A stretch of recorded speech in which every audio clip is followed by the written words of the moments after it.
we're back at EBN Speaks and hide the wet sign to catch him slipping on hair dye? Ladies and gentlemen, we have Blueface baby. F a face tat, I don't want a job. Up on the Bootleg Kev podcast show.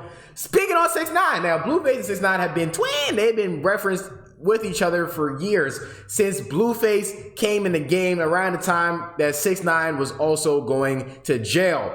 Around the time the whole snitch thing happened, that's also around the time that Blueface with his longer hair came out, Respect My Crippin', and he was able to gain a whole fan base notoriety with his offbeat type of West Coast flow. Now, if you listen to Blueface, he actually kind of resembles, his flow and style resembles of a lot of like One Take J and stuff like that. But if you listen to a lot of West Coast artists, hip hop type of flow resembles what Blueface is. He just kind of ended up being like the face of the moment for that. You know what I'm saying? He came out with Tatiana, so on and so forth, right? But we have Blueface who's still at relevance. You know what I'm saying? Making bands off these thotties in the house, the Blue Girls Club, fatherless children up in that crib fighting each other, going crazy, probably making money too. They're there by their own will, so you know you can't really blame Blueface.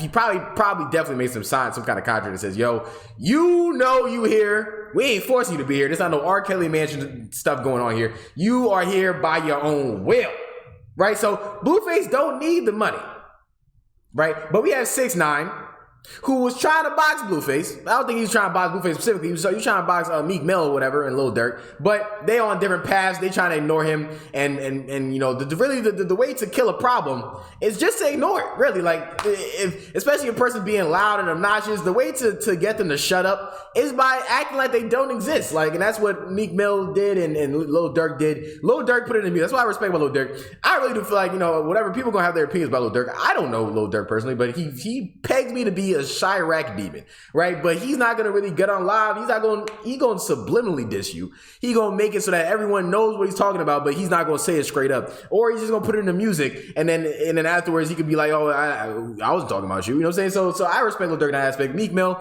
he ended up having a little run-in with 6ix9ine. I'm not gonna lie, that situation ended up going bad for Meek Mill, where it was like, "Yo, you saw him, you was trying to crush him, and you was trying to make it seem like it was everybody against 6ix9ine. You seen him, and nothing happened." But at the same time, what do you want Meek Mill to do? Like, immediately run up and start swinging on him? Like, yeah, Meek Mill is talking that talk, but I don't think the man wants to go back to jail. He may, I don't know if he's still on probation or not, whatever, but you know, I doubt he wants to go back to jail for beating up 6ix9ine. You know what I'm saying? At the end of the day, everyone's gonna have the issue with 6ix9ine, but he ain't snitch on you. You don't actually want to go to jail for doing something to him. And that's the fact of the matter. That's why the man is still walking around untouched, because no one at the end of the day, the people that he told on, they all in jail. Like, he ain't telling you. You know what I'm saying? You want to go sit in jail with them for touching him?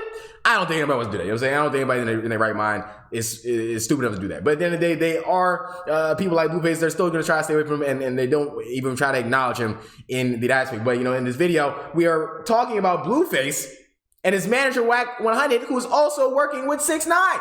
Now, Blueface was asked a question by Bootleg Kev on how he feels about Wack 100 working with 6ix9ine. Now, I believe it started taking place after Wack 100 and 6ix9ine had a conversation on the Off the Record podcast hosted by DJ McDonald Banger. Okay, so academics, he had them both in Miami, and they was having a violent back and forth with words, not actually fisticuffs. You understand me? But that definitely took place, and was supposed to be to where at the end of the conversation, I did watch the whole conversation. It turned out, you know, 6ix9ine was basically trying to call Blueface nobody and said that, you know, he up here and Blueface down here.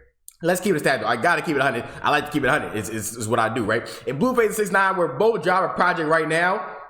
My money's on 6ix9ine doing more numbers. Let's keep it stat. My math is gonna go to 6ix9ine because of interest. He hasn't dropped in a while. His fan base is larger, and it's more less black. You know what I'm saying? Let's keep it 100. Like, 6ix9ine's fan base is way more like culturally broad than Blueface's. It's just, if you mad I'm stating facts, then you need to go do something about your life, because at the end of the day, the facts is the facts. You mad about facts, I don't know what to tell you. You know what I'm saying? So when it comes to that, you know, I don't think either one of these people need the money, but when it comes to the attention, I think 6ix9ine has more of that attention, right? So boom.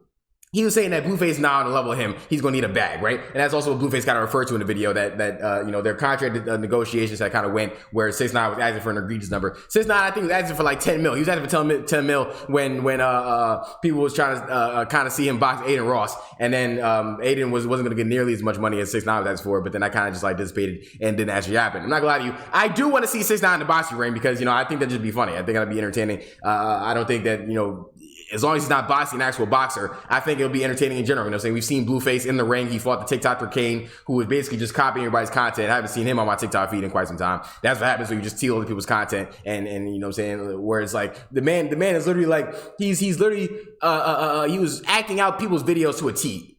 That's just lack of creativity. It just doesn't make any sense. But moving on, we have Blueface speaking on his manager. He was like, yo, bro, I kind of looked at Wack and I was like, damn, like, I thought you was the big Crip homie, or the big blood homie, whatever he is. Pyru, I think Wack is Pyru. I thought you was the big homie. Now you're working with a federal informant. You're managing a federal informant. Now that's like two sides of the coin. You got federal informant and then you got the big OG gangster who been in hip hop since 6ix9ine days. He's been in this game for decades. And now you're over here managing 6ix9ine, the federal informant. So it's like, whoa, how did we get here? And Blueface is beefing with him.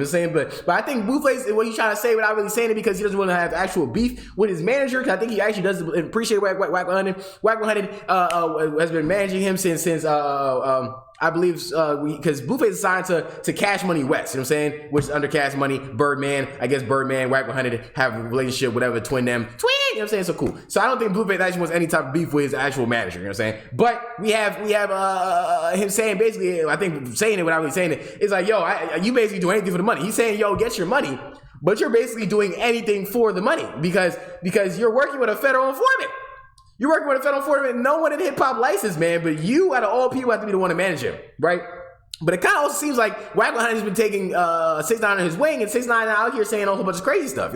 He's not saying a whole bunch of crazy stuff every 5 seconds on the net. He living his life. He wants to be Daniel Hernandez. This is what Wack 100 said. Wack 100 said that 6ix9ine no longer wants to be 6ix9ine. He wants to be seen as a civilian. He wants to be Daniel Hernandez. Okay, but so I don't know what that means. So that means if he drops a song, he go drop it as Daniel Hernandez. I'm confused. People gonna know who it is, so they still probably gonna bump it. But what it do is make numbers. You supposed to be 6ix9ine. Now, I think his whole brand after he came out was that he was embracing the fact that he snitched. Now, what's your brand gonna be? Like what's going on? I saw he's supposed to drop an NFT. I ain't gonna lie. I joined the Discord thing because he came out a whole Discord group. I was like, oh word, I might get a 6ix9ine NFT. I can be able to maybe do the Tory Lanez thing. I can maybe resell it, whatever. I know those people that did that didn't make no bread. I'm not gonna lie. They try to make it seem like you're gonna be able to resell this thing for mad money. Maybe one day you will be able to. It'll accrue in value, but right now, Tory Lanez, he hit a lick on y'all. My son made a mill selling his songs for $1 on an NFT. He hit a lick on y'all. Y'all thought y'all was gonna be able to resell it for just as much as him? No, But we have 6ix9ine and Blueface who also supposed to box, but it seemed like that it's kind of dissipated. The whole celebrity boxing thing lasted maybe all of like 3-4 months, where the hype was in it. I don't think anybody cares about celebrity boxing anymore, which is pretty unfortunate, But let's get like celebrity basketball games. Let's see less violence. But people, if they really got real beef, let's take it out the streets. Let's put it in the boxing ring. If they got real beef, like real life beef, I don't think Blueface and 6ix9ine, if they ever saw each other, they were going to get to scrapping. I just think Blueface would just straight up ignore him. Blueface doesn't really talk about 6ix9ine unless 6ix9ine is brought to his attention, which everyone's going to do because, once again, Blueface and 6ix9ine, they were both like kind of outlandish characters, right? So Blueface is really about that. He really like schoolyard. He really about that action.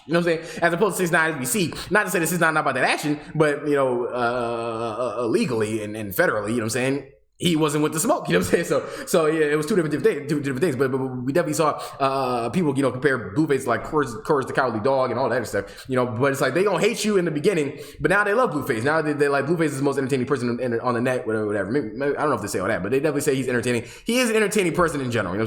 So it took about 3 years to get to that point, But they can always hate you in the beginning. They can always hate you in the beginning until they realize you're not going nowhere. Once they see you not going nowhere, you still in their face, still doing you, then it's like, yo, bro, what you gonna do about it? You have to just get used to it, and then now you're gonna end up liking them because it's like, yo, once you see somebody and the exposures increase, you see somebody constantly in your face, constantly pushing themselves in their brand in your face, you're gonna end up liking it because brainwash, and most people are easily brainwashed. So just keep it up.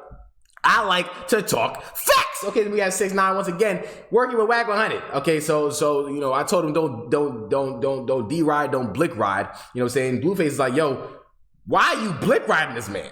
Just for the bread? Yeah, get your bread, but damn, now I see what you have no morals, bruh. You have no morals, but let's keep it 100, bruh. Outside looking in, clearly, but do gangbangers have morals in general? Let's really keep it 100. Like, they be like, yo, that's my brother, I'm gonna take that risk, but then they take a risk on their brothers. We've seen gangbangers backdoor they homies that are in the same gang. That happened to 6ix9ine. He got kidnapped by his own supposed gang member individuals. So it's like, you acting like there's kind of a whole bunch of moral code in what y'all got going on here. I'm not gonna lie to you. Wack kind of said it himself, basically, that there's not a lot of logic in the gang structure. But at the end of the day, a lot of people grow up on it. You be in gangs from when you like 11, 10, 9, 8. You know what I'm saying? So I understand you grow up and that's what like you live, you know? But in general sense, okay, Blueface is out here like, bro, what you doing? Okay, I personally don't give a damn. Okay, he ain't snitch on me. I like Blueface's music. You know, so I'm gonna still support either side. I ain't picking a side, cause I don't care. But in a boxing match, I ain't gonna lie, I seen Blueface versus Kane. Blueface kind of got them legs, he got them arms on him. He was throwing the arm out and they hit him with an overhand. I kind of like Blueface in the bout. I ain't gonna lie to you. He might not even need a wet sign. He might just mop 6ix9ine up with straight fists. Ladies and gentlemen, my name is Taylor Elajas. Make sure you go ahead and subscribe to EBN Music Media. Turn on the post notification bell so you know every time we drop a new video. Definitely go ahead and subscribe to Taylor Elajas Vlogs, and definitely turn on the post notification bell as well for that channel for more hotel reviews, travel vlogs, and story times. Last but not least, definitely go ahead and follow Taylor Elajas on Instagram for more funny historical content. Ladies and gentlemen, my name is Taylor Elajas, and you're watching EBN Speaks.